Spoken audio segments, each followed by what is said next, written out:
Hello अनि नमस्ते सबैलाई। आज हामी राष्ट्रिय स्वतन्त्र पार्टीको प्रतिष्ठापन पार्टी प्रतिष्ठा सम्मान कार्यक्रम सँगसँगै जोडिएको रक्तदान शिविर कार्यक्रम लिएर भैरवा जाँदैछौँ। उहाँहरूको आकलन अनुसार 150 पोइन्ट रगत सङ्कलनका लागि मेडिकल सामग्री सहित नेपाल रेड क्रस सोसाइटी रक्त सञ्चार सेवा केन्द्र बुटोल प्राविधिक टोली जाँदैछौँ। 8 मिसमा बुटोलदेखि हिँडेका हामी 9 बज्दै भैरवा पुग्यौँ। करिब 11 बजेदेखि बल्ल उहाँहरूको औपचारिक कार्यक्रमको लागि उपस्थिति बढ्न थाल्यो। तर रक्तदानको लागि भने त्यस्तो भिड लागिसकेको थिएन।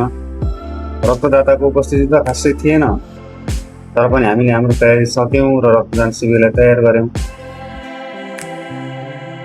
केही बेरमा रक्तदानको इच्छा देखाउँदै केही रक्तदाताहरू उपस्थिति बढ्न थाल्यो। त्यससँगै हामी उहाँहरूको स्वास्थ्य परीक्षण गर्न थाल्यौँ र रक्तदान शिविरलाई अगाडि बढायौँ। त्यतिन्जेल भिडभाड एकदम भइसकेको थियो।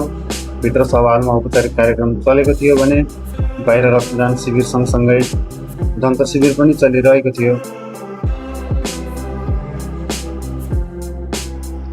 तर 12:30 सम्म भने जम्मा 20 पोइन्ट रगत सङ्कलन भएको थियो। अनि हामीले देखेको मानिसको उपस्थिति अनुसार रक्तदान हुँदैन भन्ने लागेर रक्तदान शिविर बन्द गरौँ भन्ने आग्रह गऱ्यौँ।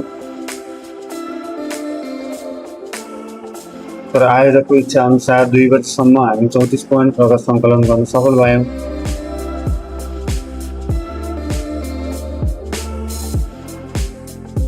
रक्तदान गर्नु केवल अरूको जीवन बचाउनु मात्र होइन, आफू स्वस्थ हुनुको प्रमाण पनि हो।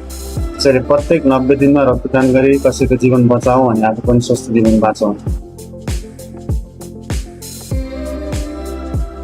उक्त रक्तदान शिविरको आयोजना गर्नुहुने नेपाल स्वतन्त्र पार्टीलाई र रक्तदान गर्नुहुने रक्तदाताहरूलाई विशेष धन्यवाद दिँदै 2:30 मा हामी कार्यक्रमको अन्त्य गऱ्यौँ।